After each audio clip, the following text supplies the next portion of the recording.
help you unpack things that you might not have known. Because you guys are fake as f***. I already said that. You're fake as f***. So since you guys like to form, you don't know, let me help you know. Okay? Because I would never understand rape. I would never understand a rapist. I would never see where you came from. Bringing me to your house, no water to drink. All I'm seeing is alcohol. I look left, Henny. I look right, Black Label. I look here, Don Julio. Like, what? I need water to survive. The fuck? So if I'm getting thirsty in your house and the only thing I'm getting is alcohol, then at the end of the night I'm drunk or I'm tipsy, then you exert power over me, or for some reason I say yes. Now, consent when I'm drunk is not consent. You will go to jail. Same thing with high, same thing with drugs. If you're drugging somebody's drinks without telling them, then you're not just a rapist, you're a murderer, because I may be able to take one pill of money, but the next babe may not be able to take half or quarter. So when she now passes out or she OGs, what are you going to say? Sorry, I didn't know. We were just having fun. Okay. Next. You guys that pimp out your friends. You remember your friends without them even knowing. So I'll give you an example of what I mean by pimping out your friends. If you invited me out to a motive to meet a guy, I did not tell me that I was meeting a guy. You just invited me, come and have fun. And then when I get there, there's a nigga that's on my case. You are part of the problem. You're an enabler because you brought me here. You pimped me out to this man. In case you don't notice, when you bring a girl to a guy and say you can have this, you're basically giving her as an object. If a guy says, that your friend, I like her, tell him, Oga, chase her. Send him her handle. You don't need to lure her into a place just so that she can hear what he has to say. That is how rubbish starts. That is how nonsense starts. Pimping out your friends and people that are not your friends. What I'm wearing does not mean anything. It literally means nothing. Because I am looking sexy does not mean I want to be sexed. Does not mean I want you to finger me. I'll tell you why dressing is such a big deal. There are so many levels to the dressing P that I feel like people don't understand how deep problems are created off of dressing alone. Let me tell you, till today, nobody has explained to me what it means to be decently dressed, because it's no longer about covering body. Because if you're curvy, those decent dressing laws do not apply to you anymore. Yes, because by the time you wear your turtleneck and your long skirt that also still shows your body, you're inviting. You cannot please them. Hence, we need to fix the problem from their end. Who came up with that idea of how you dress is how you should be addressed? That's one of the most stupid things I've ever heard in my life. So if I'm a lawyer now, and because today I'm not going to the court, I don't need to be in a room, wherever. I wore my shorts, my camisole because it's hot. I'm even making excuses, but honestly, there really doesn't need to be an excuse. But let me just make excuses for you, ideal world people. And she just goes to Tim Hortons and she's like, oh, can I get a coffee? And somebody's looking at her like, it's like, ew, this one, I'm sure she's loose. That's a lawyer you're talking about. Probably somebody who has made it so far in life and you're here. Anyway, preaching about decent dressing implies that when a woman is not dressed in a certain way, when a woman is not decently, in quote, decently dressed, then she deserves whatever comes her way. That's what people are saying. Dress the way you want to be addressed is also a way of victim shaming. If they said, okay, in other, decent dressing involves wearing a long shirt, that covers up to your elbows, a dress that covers your knee. Now that you've said that this is what is right, and this is what is decent, this is what a good girl would wear, do you know the kind of problem you have created for somebody who does not share the same views as you?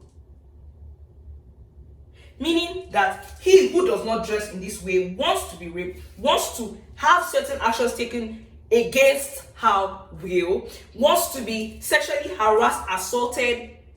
Because yes, every single dressing we wear has to do with sex. Just because we're sexy. Honestly, get over it, nigga. Like, bro, However I look, please, in your life, don't touch me.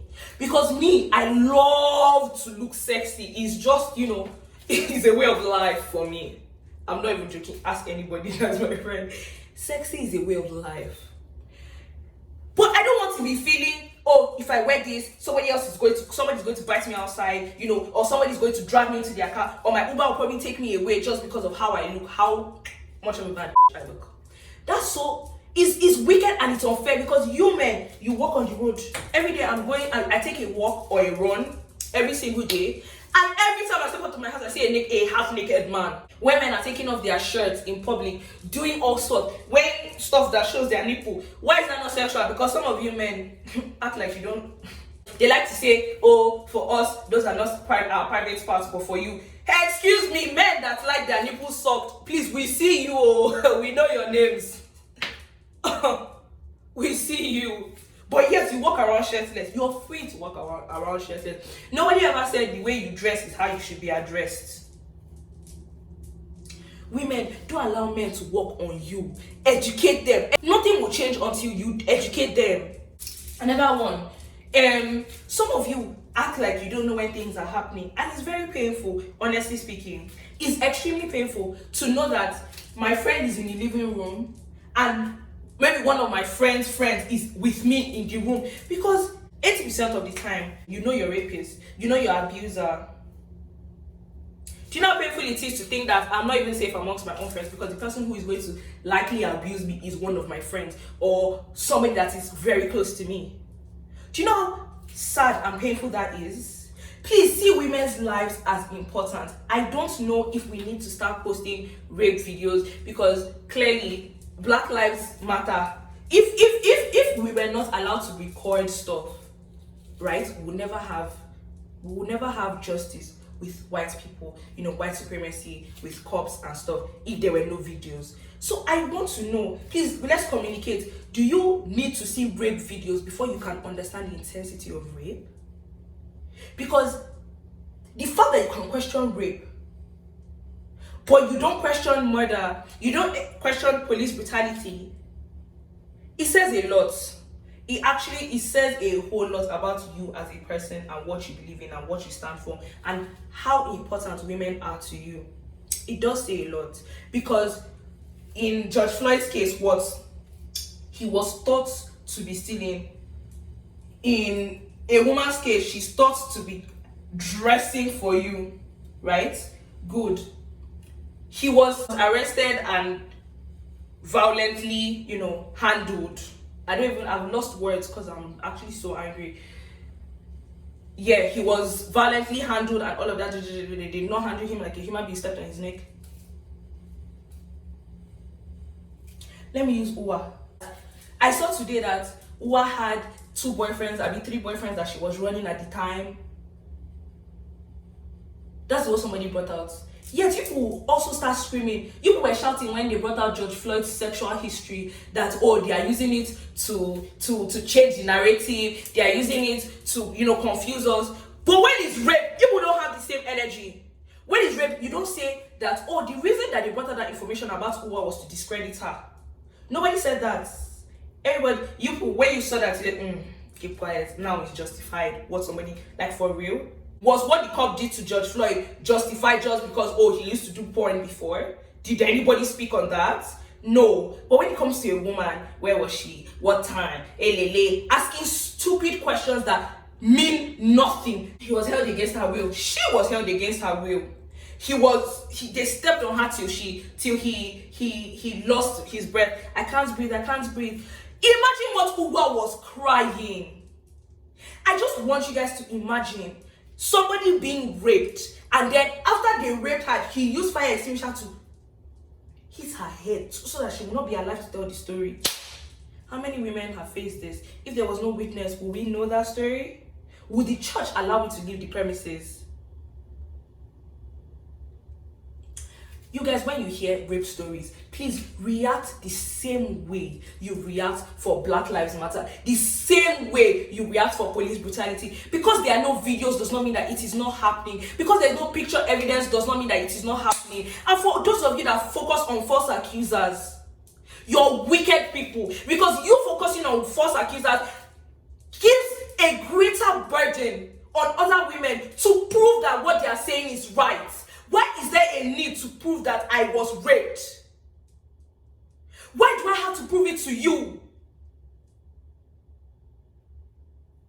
But if a black man showed up here with no video to say, I was outside here, the police would have handled me, they did this, they did that, it's not going to take people 5 seconds to believe him.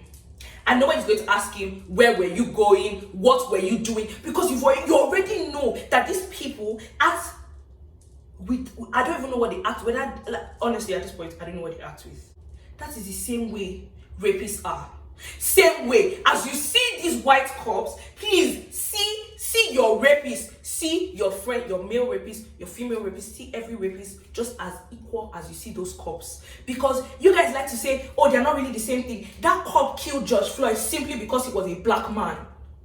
And so they've been killing people simply because they are black men. We are black women. You rape us simply because we are black women. You rape us simply because you know we don't have a voice. Yes, I believe that's what the situation is. Because if that was not the situation, then if it was a situation of just being a woman, other women we should have equal numbers.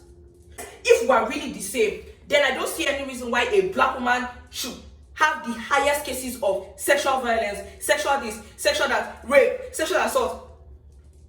Why are we championing those stats? Why is it black women, black women, black women? Who is raped and murdered the most in the US? It is the black woman.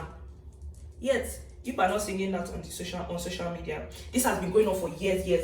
Girls, let me tell you a secret. So that when you are backing up these black men, you think. I'm not saying don't back them up. I'm just telling you that as you're backing them up, teach them as we go. You cannot fight BLM and not fight rape at the same time. We're not fighting. Then it's really not BLM. We're fighting for the black man. We have to fight for Black Lives Matter. We have to fight as a team, as a unit. Not the men, not us championing. Are you people not tired of following black men? They don't look. I really don't want to believe that they don't love us, but based on history, just check it. Just check it. Especially us darker skinned black women. So when you look, God, do you know how many times someone has told me you're beautiful for a black woman? If you said I'm beautiful, that's okay. Thank you. Oh my gosh, so cute, sweet, love it. But you're beautiful for a dark-skinned woman, you're beautiful for a black woman. What does that even, when you said it, how did you feel? Keep your compliments. If you have to say for a black woman you're beautiful, fuck you and your fucking compliments. Now, black men, do better. Do better, because we're always supporting you, doing what is best for you. You see, black women, I'm supporting my man's business. They're beating you at home. Yes, you are giving him money. You're giving him, feeding his business. Because love. Now let me tell you, when they say 9 out of these 10 black women, who do you think is perpetrating this violence? We are number 1 on the top of the rank. Who does this to us? Our black men. So if you cannot teach them in this race that we're doing Black Lives Matter, I just want you to know that we will be left behind. And when we're left behind, we're not enough to fight for ourselves alone. That is the truth of the matter. If the black population in the US was not able to fight alone, we needed white people. We needed, people who had privilege to join us in the fight just so that they will not spray us and kill us all. How do you think we're going to do this fight alone without our black men? Because they will leave us. If you like, sugarcoat it. But history repeats itself, sweetie. Go and check the first wave of feminism and how it started. White women packed black women, added them to their fight because they could not do it alone. Got what they wanted. And then black women were left behind. Nobody addressed racism. Nobody addressed anything. That is why we are at the bottom of the barrel today. When women were now fighting together, when black women were trying to get a voice within the group, black men did not come to our rescues, dear. They joined to rape us. They joined, to abuse us more. Our fight is not worthy to them. So my sisters, as you're fighting for these men, teach them. I'm not saying don't fight with them, because the truth is we need all the bodies we can get. We need everybody to be on our side. But please, teach your friends. Teach these black men how to treat women. Check your friends when they do bullshit. If this does not end at us educating our friends are aware not to do it again, right? But there are so many uneducated people back home. There are so many uneducated people around us, right? Now, rape happens mostly with someone you know, but can also happen with someone you have. Those are the ones that will rape and kill you. Don't forget. So we need to educate further. We need to educate our pastors, because some of them need education, especially back home. We need to educate our teachers. Can you imagine? We need to educate everyone we come across on why it is important to support the movement against rape. Because, sister, these men do not see our problem because they cannot relate to our problem. Understand that the problem is relation. The problem is them not seeing videos. I look at this as a problem because, you know, the white man, they said that they could not relate to our problems until they started really seeing police brutality videos and stuff. But the truth is, there's never going to, a rape video is not going to make it to the internet. It's not going to last. It's not going to be like police brutality where we actually get to see something happen. It's not going to be like that. If it makes it to the internet, it is going to be deleted on the spot. So please do better, because we are not going to sit back and wait for videos. We're not going to sit back and wait for you to understand. So please, women, let's help ourselves. This is us helping ourselves. Educating people is us helping ourselves, because if we don't, who will? It's not in the system. Nobody taught us in school. It's when I came to Canada at 17 years old, that's when I understood that rape is not my fault. I had to leave my country to understand that rape, sexual abuse, sexual harassment is not my fault. That's poor on a whole country. So you girls in Lagos, you girls on Twitter, you girls, you know, in Nigeria that are so quick to tweet, please go out into the streets, educate people. Go out to, when you get to your office, educate people. It can be gist. It doesn't have to be everybody sit down, bring out your pen and paper. It can be gist. It can literally be, you guys, please, when you see a woman, you don't do this. You know, when you go to a club, you don't grab a girl's ass. Just, I don't know. Do we need to list it all out for you? Anything that you feel like you should be doing in the dark, should it really be done? Why don't you guys think about class when you're thinking about women and thinking about rape?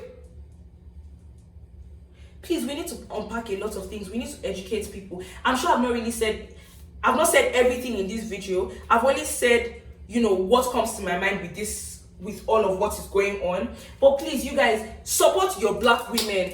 Black women, support yourselves. If you're a woman, a black woman for that matter, and you're a rape apologist or you're an enabler, you actually deserve to be lynched. Yes, nobody should tell me violence is not the answer. Go to hell.